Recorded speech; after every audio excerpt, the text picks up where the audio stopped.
Suppose today we could propose the idea of, or the question, what is reality? And that came to me just now when I was looking out of the window, or I am now looking out of the window. And for me, anyway,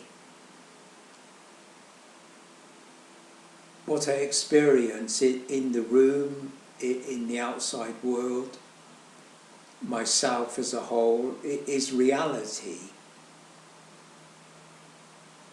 So there's no separation between myself as a whole and the world around me.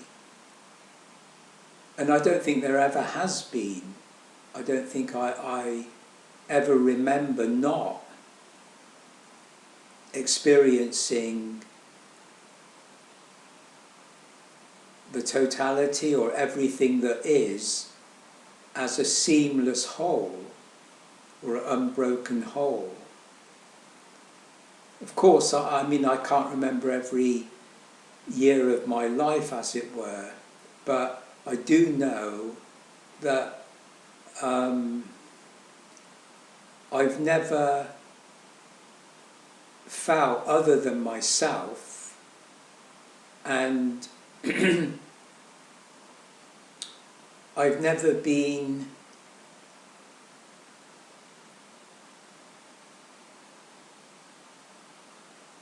ego-bound, as it were. When I say ego-bound, I mean basically ego-centered. Of course, for me the ego is identity. Of course I have had identity all my life within society to other people, and I still have a form of identity, and that's obvious, that's intrinsic to consciousness, memory, knowledge and experience. It's just like your face has certain character and features, while your conscious has a certain identity with a particular place or particular work you do or particular interests you have. And when you communicate, just as you use your voice and your face, as it were, so you use your identity and your memory. It's exactly the same thing. But I've never felt I've had what is generally called psychological problems, or even seen life's difficulties in terms of psychology, which I think is quite superficial, actually.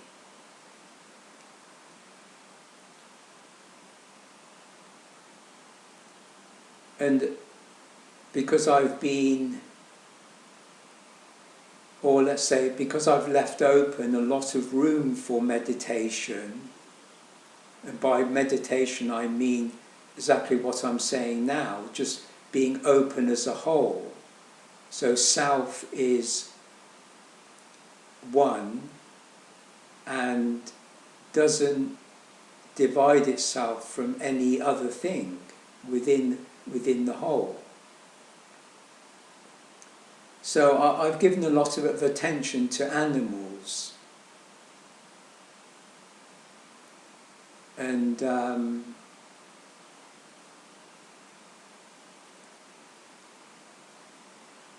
mean, I spend 2 hours a day walking along the river, and there are lots and lots of birds especially, and trees, and a few animals. You see a fox now and then, you see water voles or rats, hedgehog, frog, a toad, a shrew. You see lots of different things. So I mean, I've had close observation to this environment, both here for 20 years and in Oxford for another 20 years. So real attention to detail, to habitat, to the whole, I mean, knowing all the wildflowers, and so pretty much I would say I know the outside world in terms of nature as well as I do the kind of interior world of my own consciousness, actually. But anyway,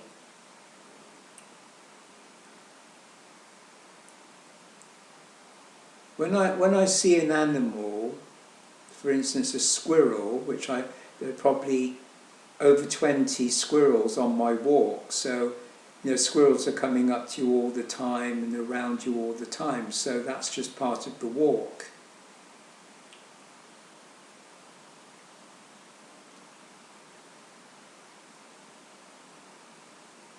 I don't look at the squirrel as having an interior world.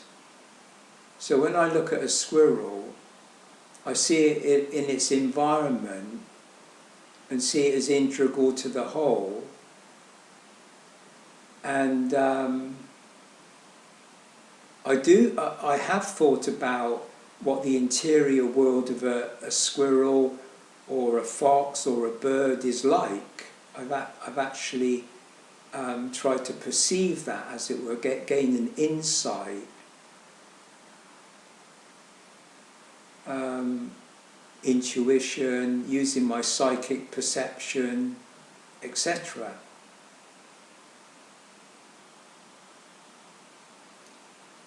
And I think my thoughts are quite controversial, especially in the alternative society. And by the way, I am basically vegetarian vegan, and I've been that way since I had my awakening at 23 and mixing with kind of hippie people in New York. And I just took to it. I don't have a principle, I don't believe in anything, so I just choose from day to day to be vegetarian, or to eat vegetarian food rather than be a vegetarian. Because spiritually I'm not anything, actually. But I don't really care to compare myself to other people. I don't make it an issue if the rest of the world isn't vegetarian, or even the rest of the world isn't spiritual. I don't feel it's my kind of concern. I'm not trying to convert people to anything. People are individual, and just like animals, I respect their independence, their individuality, and I'm not going to violate their consciousness or their preferences. I mean, if they want to read the books, they read the books. If they don't want to read the books, they don't. And that was the same for me growing up. I think animals live in the moment, and they're never not in the moment. I won't say consciousness, I won't say mind, I'm not going to say what is going on inside an animal, because I don't think it's consciousness, I don't think it's thought. I don't even think they dream. Scientists say they dream. I don't think they actually dream as we dream. And what I'm saying is, what we are to ourselves as human beings with a consciousness and psyche, I don't think that is actually the case for animals. I think they live and they die. So animals live and die. Human beings are born and they die, but they're not of this world, as it were. They're not limited to psyche or body. So for me, each person, each self is really one, and therefore eternal, as it were. That's my insight. That's not my direct experience, because I haven't been to another dimension or outside of my body in that way. But that would be my intuition from my own experience of the one in the immanent everyday sense, as they often say in Zen Buddhism. So what do you call the interior of an animal, for example? What is it? I remember seeing a program about this man, and he had no past, present and future. He just lived in the present. So when you came into a room and you spoke to him, and then you left the room and came in again, he wouldn't remember. He would just live in the moment. He would literally have no memory of ever knowing you or what was said 2 seconds ago.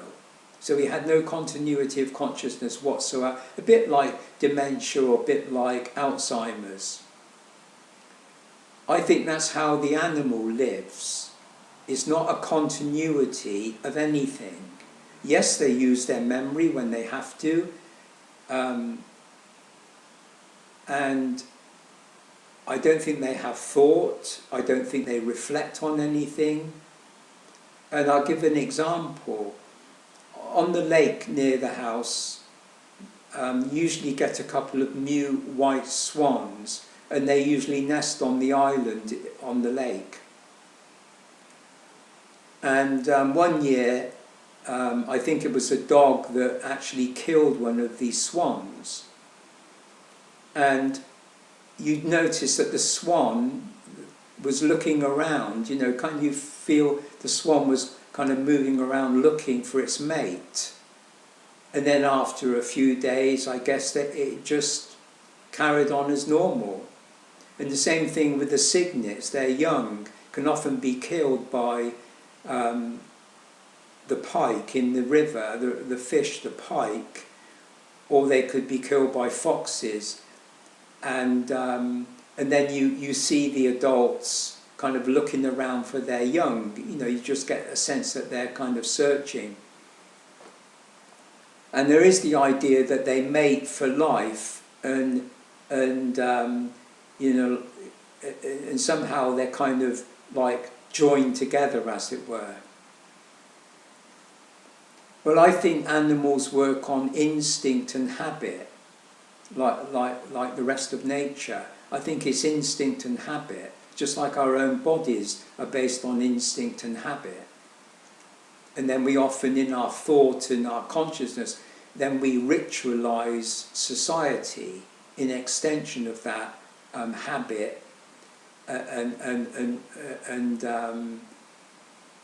So, is the swan that's left alone, is that swan missing its mate?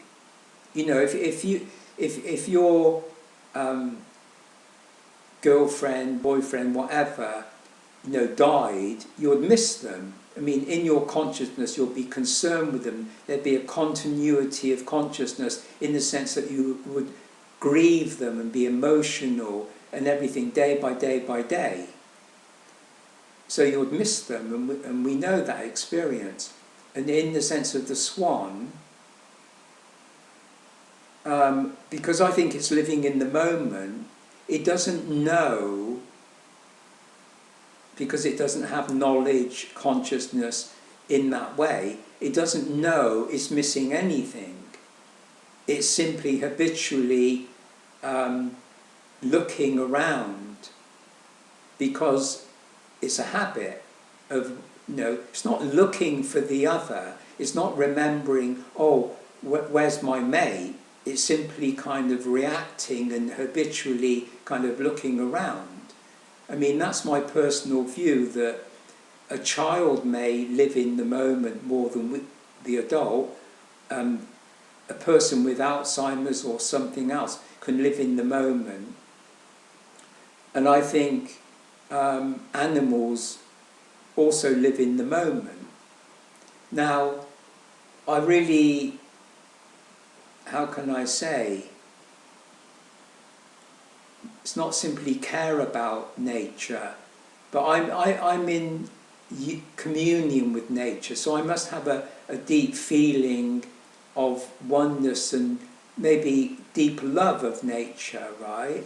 So it's not, my criticism or my inquiry isn't based on an antipathy to nature, but just simply thinking, what is the reality of an animal? That's just the kind of thoughts I have, and I often meditate on that. So the idea that an animal lives and dies without leaving a trace, and they just die, whereas I don't think we do. And then you've got people that think an animal's got a soul, and when people like mediums talk about seeing the deceased with maybe animals, you know, so you go to a medium, they say, oh, I see your grandfather with your dog and everything. I think what mediums see are psychic impressions. I think mediums pick up memories and images and apparitions, that kind of thing, which I've seen many apparitions and such. But anyway, so when you have an apparition in your psyche and you see a near-death experience, you see people you've known before, or you're told that they're all around you, and that kind of thing, I think that the medium is not experiencing the actual real deceased person. I think they're experiencing a psychic projection, a thought form, an entity, a memory, that kind of thing. So I would say, yes, I think the soul and the self and the soul of a human being does survive death, but I don't think an animal does, because I don't think an animal has a soul. I think the two swans are made that way. That's the way they're made. The pairing of animals, that's how nature works. Got nothing other than that. So they're not really related to each other through a consciousness, like we're related to other people through a consciousness. I don't think animals are related through anything. Anyway, that's just one controversial idea that I've got.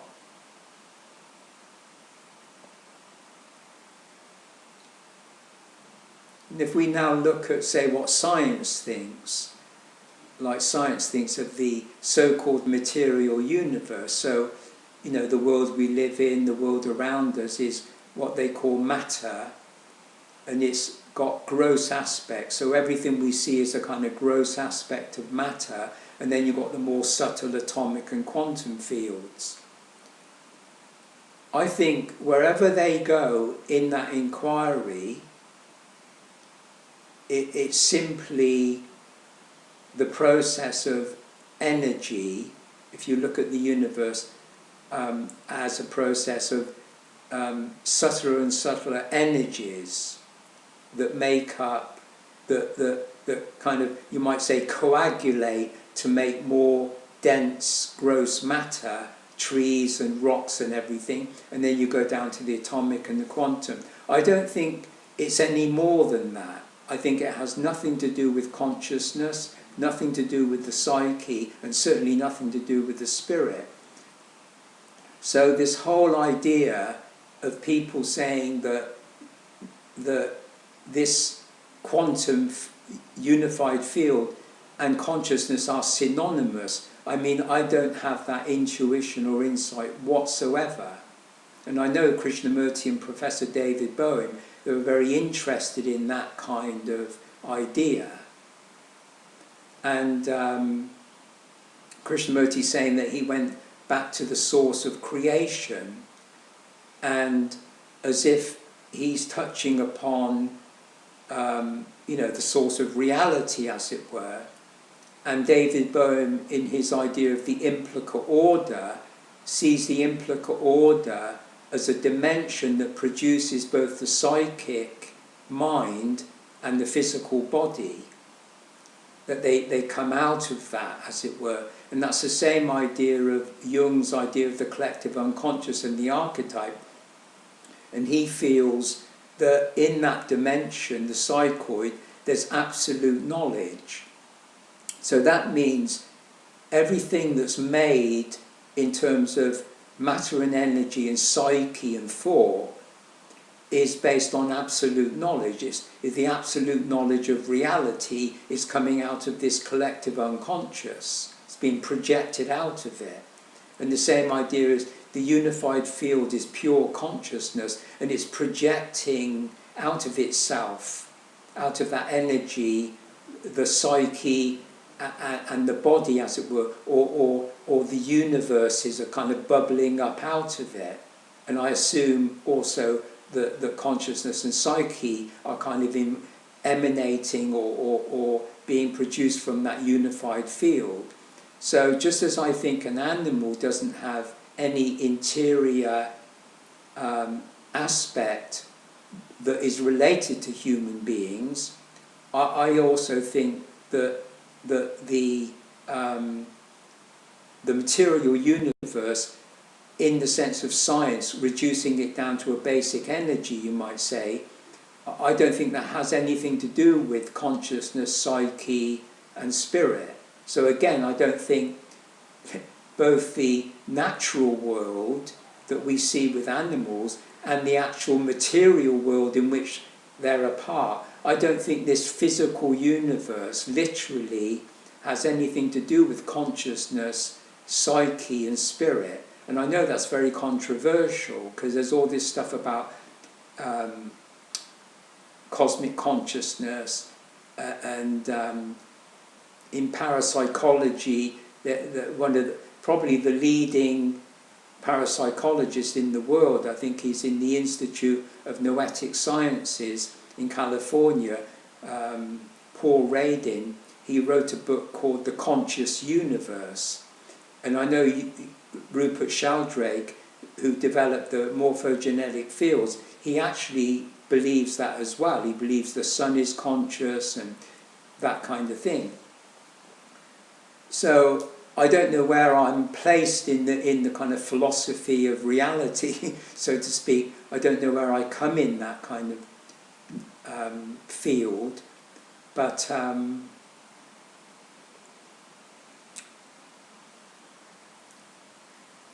so that means when I'm now looking out at the world and I feel at one with everything, so to speak, and that out of that one, out of an enlightened state, out of a free state, an empty state, then from that come the subtle perceptions. They're really what Plotinus calls the intelligible realm, or the realm of intelligence, which has nothing to do with consciousness or intellect and reading books and going to Oxford University, nothing to do with that. So you've got the spiritual awareness of the seer, and you've got the seeing of the seer, which is Bodic insight, enlightened insight, in which you harness the intelligences, you harness the levels of the Buddhas, what they call the Buddhas of meditation. So you're in pure meditation in the one, then you're perceiving with subtle perceptions the reality in which you live. So if I'm sitting here, I can, as I just said, talk about animals, I can talk about human beings, I can talk about any subject you like. And that's using the subtle perceptions of intelligence. And the third eye is referred to, the third eye of the seer, or the eye of Buddha as it's named. That third eye is called Bodic insight, which means enlightened insight. So you're on the level of, you've got pure enlightenment, pure meditation, pure seeing, the seer, and then you have that informs the subtle perceptions. And as you begin to relate to reality, which is enfolded by the one, encompassed by the one, but the one being empty and free isn't directly related. It's not like related. Everything in reality is related. Everything in reality is a totality. Whether you're looking at the quantum, the atomic, you're looking at trees, you're looking at stars, you're looking at dreams, you're looking at astral travel, apparitions. It's all, that's one fabric of reality, you might say. So wherever you look, whatever you're perceiving as a seer, you kind of see into you see through the veil of reality, through the veil of Maya, if you want to use that analogy. And you can read things, you can look into things. And your sense of knowing is quite different from the way consciousness knows reality. In fact, consciousness can't know reality. It knows fragments of reality. It knows bits and pieces. And it says, oh, well, the scientific worldview of matter and energy, that's reality. You know, the physical universe based on energy, that's reality. And I would say that is a scientific worldview. Whereas if I'm sitting here looking at the trees and the sky, which is the same thing as what these scientists are saying, that my sense of reality is 100% different from their sense of reality. So when I look out and see the beauty, the order, the intelligence, the magnificence, the ecstasy of just looking out of this window, that wouldn't come within the kind of laboratory mentality of science at Oxford University, for example. Has nothing to do with it. So when you read poems that are written by very sensitive people, very intuitive people, and you know, then they're talking about a more metaphysics of the world they live in, the physical universe, so when the scientist reads, you know, if you go to Oxford University, you're educated, you read the books of, say, these so-called metaphysical poems, metaphysical poets, then you ascribe to that kind of mentality a kind of like fantasy, a kind of intuition, but it's really a fantasy of the brain, it's a figment of the imagination. It's very colourful, very entertaining, and very interesting, like the music of the past and everything. It's very, very numinous in a certain way, but still it's only a kind of perfume or fantasy of the mind, but the reality of the scientist is really what matters. You know, keeping your basic consciousness on the here and now, the kind of facts of life. So the metaphysics in the European mind, as it were, of poetry and music and art and things like that, and even the sacred texts of the mystics, is just reduced to something slightly inferior than the IQ and intelligence of Oxford University and the scientists of evolution, that kind of thing. So when we look out of the window, what kind of reality are we talking about? So I think as a principle, as a philosophical, metaphysical principle, which is universally accepted by the mystics, that of the one, from that perspective, then you could say you're seeing reality. And in the one of the sacred texts of Tibetan Buddhism, that was actually very strangely actually published by Oxford University Press in the 30s and that period.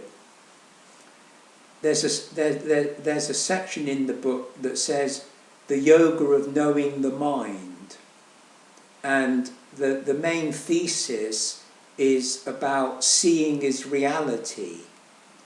So they literally say when you're in the one mind, you're in Buddhahood, you're a seer, you're seeing reality. So whatever you see, you're seeing reality. So anything you see, anything you perceive, anything you experience is reality. So it's just one reality, as it were. And they talk about actually the one mind, or the one, as being reality. And it's often said that Nirvana, which is that one mind, nirvana and samsara or sangsara, which is reality or the world, or matter, energy, psyche, on any dimension, whatever, the reality,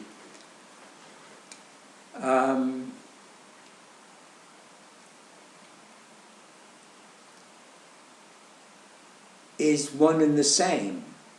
So the mind, the one, and reality are one and the same. So nirvana is samsara, samsara is nirvana. Or you could say the self is the world and the world is the self, because it's only one anyway. But of course, you can't say that reality equals the one. The one enfolds reality, therefore whatever you see is a reflection of what you see in the one. So the one's not reducible to reality, and reality is simply that which is. And if you took away reality, the one would be there. So when I look out now at the scene in front of me in the park, I can see the blue sky, I can see the light, I can see the space. Now, that is a sensory awareness. My consciousness said it's the sky, the clouds, the castle, so my consciousness is telling me what it is. My senses are showing me what it is. Now, from the perspective of the seer, the one, that oneness, that emptiness, is not tangible as a sensory perception. It's not tangible to consciousness or the psyche. And yet, if you took away the clouds and you opened up the space to the stars, then that would still be in nirvana, emptiness. That would still be the one. And if you strip away everything down to its basic energy, and you even remove that energy, it would still be one. So it doesn't really matter whether you're in a room with the curtains closed, or you're sitting talking to somebody, or you're out at sea, or you're travelling through space, whatever. It would always be one. It wouldn't make any difference to the oneness. And that you might say eternal freedom, and that sense that reality is reality, whether it's a grain of sand or the universe itself. It doesn't make any difference to the one, whether you have one pair of shoes or 1,000 pair of shoes, or $1 note or $1 million note. It doesn't make any difference on any scale of measurement, whether scientific or financial or even metaphysical. It doesn't really matter. And the freedom of the self from reality doesn't negate reality. It's not negating, it's inclusive of reality. And you could say, again, if you remove reality from the equation, then you were... I mean, I've not been to what I would consider the transcendental nature of the one that I think Buddha went to. And I think, yeah, so I haven't done that. But I'm just because I'm in touch with the one, I can theoretically think about that, just as an exercise of insight, an exercise of subtle perception. And I'm saying, if you were in the one and you stripped away everything else, then what would the self be in the one? Well, they say that in the one there's the diamond body, there's the Dharmakaya, which is the body of wisdom. So what is that diamond body and what is that wisdom? So my view is that Buddha in the one is not nothing.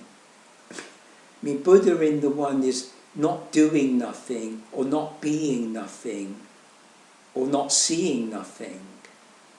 But it's so different from what we can know and think about in our consciousness through language and experience, which is we experience something, we remember it with our thought, and that becomes the knowledge we have in our memory. That's what consciousness is. So if you're in the one, that process isn't functioning, and you're you're not in your body, you're not in your psyche, you're in the one. So you might say, what goes on in the one? And I do think there's things going on in the one. And the Tibetan Buddhists say that when Buddha went into Nirvana, they call that the resting place. And then they do say that he went elsewhere. He went not beyond in the sense of something higher than Nirvana or the one, because there is only the one.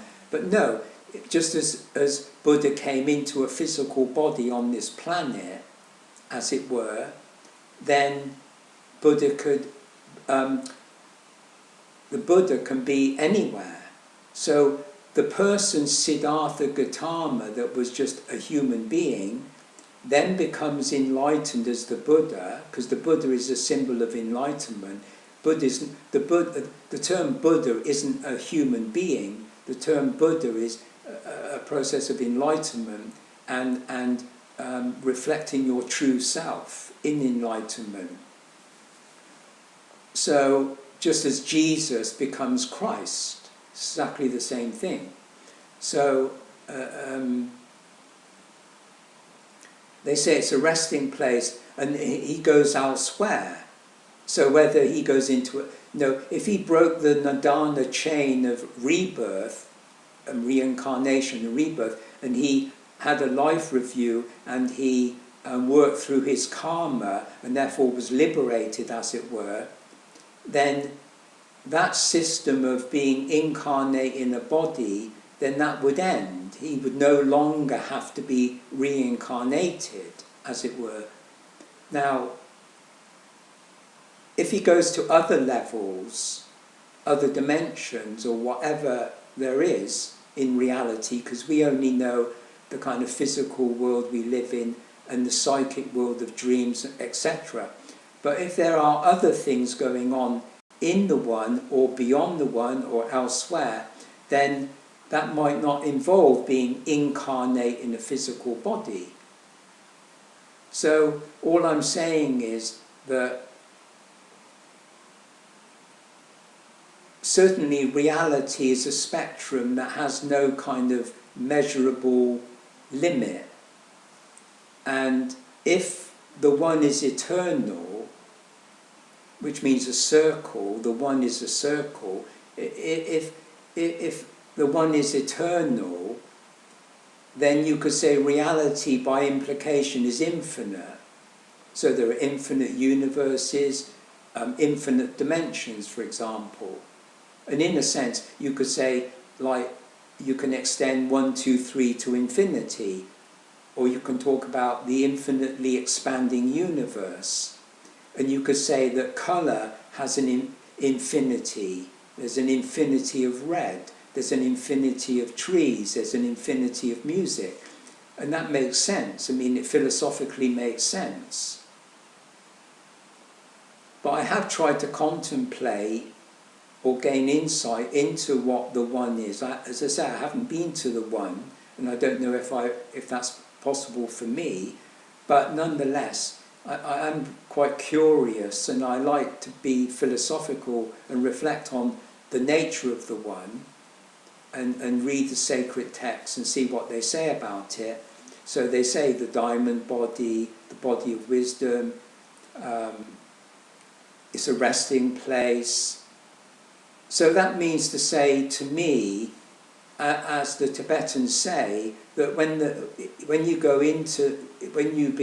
become an enlightened Buddha, the enlightened one, then you might say you do retain, you are yourself, you are an individual, which means indivisible. You're whole, you're not divided, you're whole. Whereas the ego is always in a state of fragmentation in consciousness. And my view is that when you finish your karma, when you finish your life review, when anyone dies anyway, you retain an essence of your life. What you would call, when you say the meaning of life, what is your philosophy of life? I would say everyone has a philosophy of life. Everyone has a world view. So I'd say what that is that you distill the meaning and the essence or the soul of your personhood as a person, as a personality, as an identity in your consciousness. So in a sense you filter out all the irrelevant stuff and you retain that kind of nugget of gold or that crystal that contains the meaning of your life. In fact, they refer to the Tao as meaning. And also the Tao is referred to as personality. So you could say, in a sense, you distill the essence of the Tao, the essence of meaning, the essence of your personality, or soul. So you take your soul essence with you, and it's quite possible that you take that from life to life. If you believe in reincarnation, then you take that through your life. And so when Buddha has his final, when Siddhartha Gautama has his final life review, then he's distilled the essence of the totality of his personality, the totality of his lives, the totality of the meaning of his life. And so you might say in the one is self and the soul essence. So you might say the body of wisdom, or the diamond body, is the body of the self with its soul essence, its emanation. So you can imagine an aura, you can imagine the being, the being in the one, the enlightened being in the one, the true self, as having an aura. So you could say that aura is not knowledge, and it's not information, it's not knowledge, that's reality, is information, knowledge. But what I would say is the wisdom of that diamond body, the crystal, contains the emanation, the aura of what are referred to as the Buddhas of meditation, like love and beauty and truth. So you might say the meaning of my life has been beauty, the meaning of my life has been truth, the meaning of my life has been compassion or love, like the Bodhisattva Maitreya and other bodhisattvas are in that visionary realm, what they call the body of perfect endowment, which is a kind of emanation of the one, and the subtle perceptions, the intelligible realm of intelligence. So I would say that you might say that essential nature of that, of the emanations, are really coming from the one. they're like in the one. So again, the diamond is pure carbon. This is just a kind of analogy, but the diamond is just pure carbon, and the carbon is necessary for organic life. So you could say the diamond body represents the pure life force, and the life force of the one emanates reality. You could say emanates reality. And so I would interpret the body of wisdom as the distillation of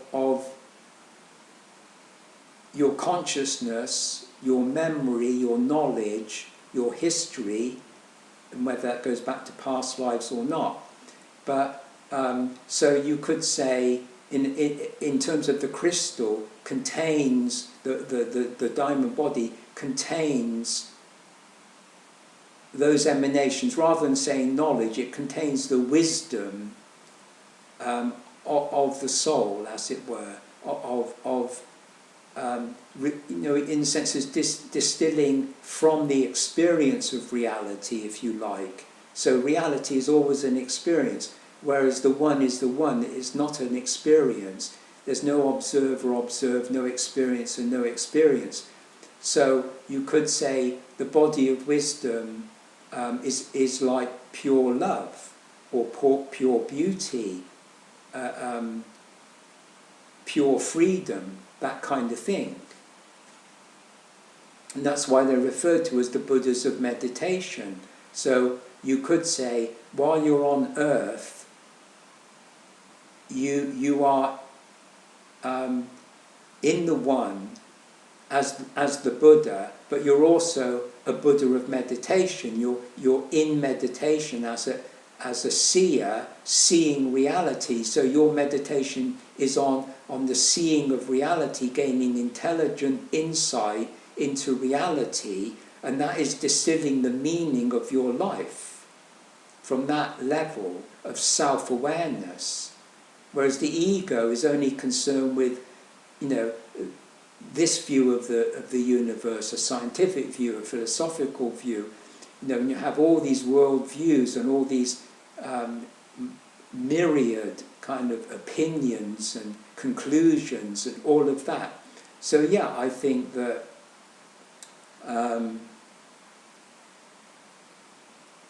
you could say that through meditation, in the sense of meditating on your reality, as it were, inwardly and outwardly, etc., then you could say you're crystallizing your essence, you're crystallizing your soul essence of yourself in the world. But it's not yourself in the world. Yourself is one. You're the seer. But the seeing of your personality, the seeing of your life story, the seeing of the fabric of your consciousness, that's really what I'm talking about. So, as I say, you want that essence, soul essence, to crystallize, and then you can extract from that the idea of the diamond body. In the 12th century, there's a Sufi mystic called Ibn Arabi, and a French theologian, I think he was, called Henry Corbin, who was at the Sorbonne in Paris. He wrote a book on the life of Ibn Arabi, and he called it Alone with the Alone. So yourself is alone with the one. You're alone with the alone. You're an individual, you're indivisible, you're alone with the alone. And he said that Ibn Arabi was in Mecca, and he was circumambulating the black cube, the Kaaba. So he was circulating this. Now, he may have literally been doing that, but I think he was doing that in his mind. So when you're physically walking around, you're also mentally meditating on that fact of circumambulating the cube, the black cube. He said that he was taken inside by his angel of knowledge and revelation. So this entity, this being, this angel, took him inside of the Kaaba and revealed to Ibn Arabi the true nature of his being, who was embodied in the angel. So the angel represented a kind of, we're talking about the body of wisdom, etc. So it was, more than an astral body. It wasn't just simply a dream body, astral body, but a kind of higher dimensional, subtle body. Say he was like a Bodhisattva Maitreya, for example, in Sufism. So he's revealing himself, which is an aspect of Ibn Arabi, an aspect of his own soul essence, as it were. He's revealing to Ibn Arabi, and Ibn Arabi found that overwhelming. He was almost going to kind of go unconscious. But then he saw in that body, he saw a highly sophisticated language of symbols and mythology. In other words, if you look at it as a part of the intelligible realm, he saw something so intelligent, something like a language of the gods, as it were, in Jungian mythology. He saw a higher level language. And I'm saying that's the soul essence. I'm saying that's in the intelligible realm, in the realm of emanation. So you could say it's the language of love, it's the language of beauty, it's the language of truth. So if you look at it, say, as truth, and give that aspect to Ibn Arabi, the Sufi mystic, then he was being shown his the body of the Buddha in that realm of perfect endowment as a process of the truth. So in that language was the truth about his reality as a soul, as an essence, as a person. So I think that's a very good example, and I've had a vision of a similar kind. In a vision I had in 1994, I woke up in a vision, and I was a being of light, pure gold light. So it was like being in a shower of golden light. And I don't know how long it went on for, but then when I kind of came out of it, as it were, I had a word in my mind, and the word was bliss. So whatever that kind of ecstatic energy was, whatever that ecstatic golden light energy was, what came into my mind was bliss. And then I could see in front of me, face to face, a figure. I won't call it an entity, I won't call it a statue, I don't know what it was, but it had this golden mask. It was honeycomb, so the features of the mask were hexagonal, six-sided honeycombs, and it was a golden mask, and it had black eyes, very deep, jet black eyes. And I looked into the eyes, and as I looked into the eyes, I noticed I was being given something, and the figure was in a golden robe, and it handed me a red cube, a red crystal. And later on in my research, I found out that that was the crystal of my maternal family, the garnet. It was a garnet. and the garnet is a red cubic crystal, and that is known as the carbuncle, and the carbuncle is the third eye.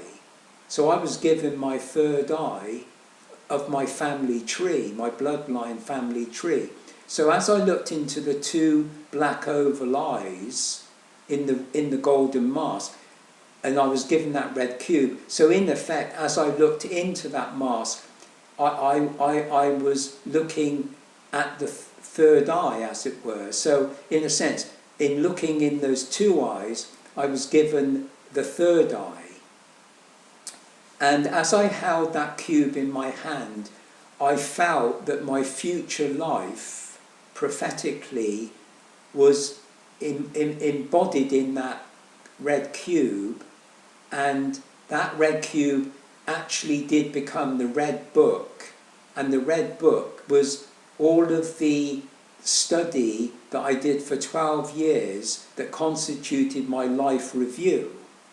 So I chronologically went through all of the meanings and symbols and essences and whatever of my life in a life review from 2004 to 2014, that period.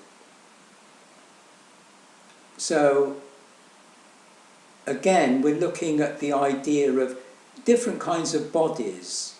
You know, you have a dream body, subtle body, they say the causal body, and things like that. So yes, I think self, it is, you might say, always does have a body, even in the one, yourself, the self, in the one. Because if the one is eternal, if the one is without dimension, without measure, without dimension, then the idea of an overpopulated one would be ridiculous. So you think of all the trillions of selves that live in the universe on different planets and different universes, different dimensions, who knows? Then that's no problem for the one. Whereas obviously on the earth, you know, you could say, you know, population will grow and grow and grow, and by implication, you know, be overpopulated at some level. Whereas in the one, whoever's lived in reality, however many selves there are, and let's say there are infinite selves, the infinite selves are always at one with each other in the realm of eternity. So all the points within the circle are infinite, infinite, and therefore there's no problem. So I would say that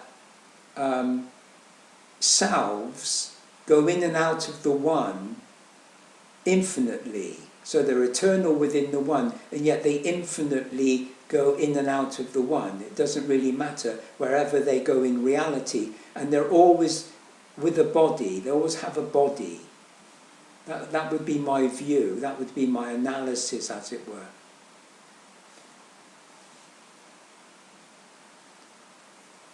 So, you know, people say they see beings of light in various aspects, in near-death experience and going astral travel and so forth and so on. And whatever the reality of those things are, then it's up to you to decide. I mean, it's your relationship with those beings, and they mean what they mean, and they are what they are, and you find what you find. You find the meaning, you find the soul essence in that experience. I mean, if you give children, say, a poem to read, that's up to them what they get out of it. Yeah, a teacher can say this, that and the other, but in the end, it's not about what the teacher said. It's not about what the spiritual teacher says, or the Buddha says, or any sacred text says. It's it's the revelation of your essence, the revelation of your meaning, the revelation of the meaning of your life, the meaning of why you're here. And then you extract that and take that with you. That's what I feel. So they say, don't they, in near-death experience, etc., you know, you have there's a whole, it's like watching a film. You see your life passing in front of you, that's a life review, and you see all the negative, positive, this and that and the other. And again, is it really about morality in the sense of good and evil, right and wrong, behaviour and all of that stuff in consciousness, or is it about something else? I mean, the Dharma, the law in Buddhism is, you might say, the path of righteousness, right language, right action, right being, right whatever, you know, doing the right thing. So, you know, in karma, you do the right thing, and that doing the right thing, I think, has nothing to do with the kind of superficial Freudian psychology, the superficial psychology we use in society. It's not about that. It's like the Tao is the law, as it were. You follow the Tao. So you have to use your intelligence from the self level. You have to meditate and use your intelligence and divine what the truth is about what's right. It's not in a book of morality.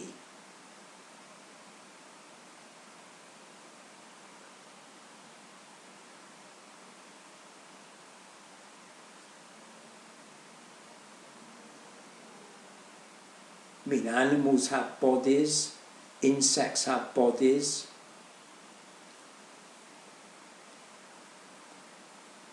Say a body of truth, body of wisdom.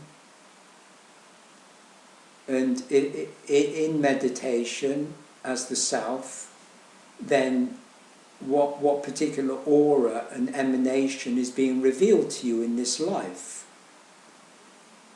Some people are, you know, maybe are better at understanding the truth. Other people love, compassion. And there's all these different aspects. And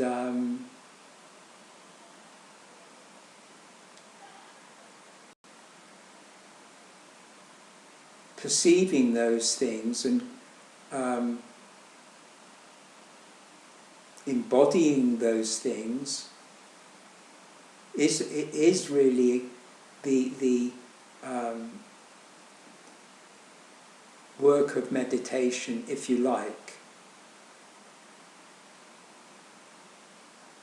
Looking into and through the meaning of what it is you're looking at, inwardly and outwardly, in the people you know, in the place you live, the books you read, the music you listen to, a walk through nature. What's it telling you?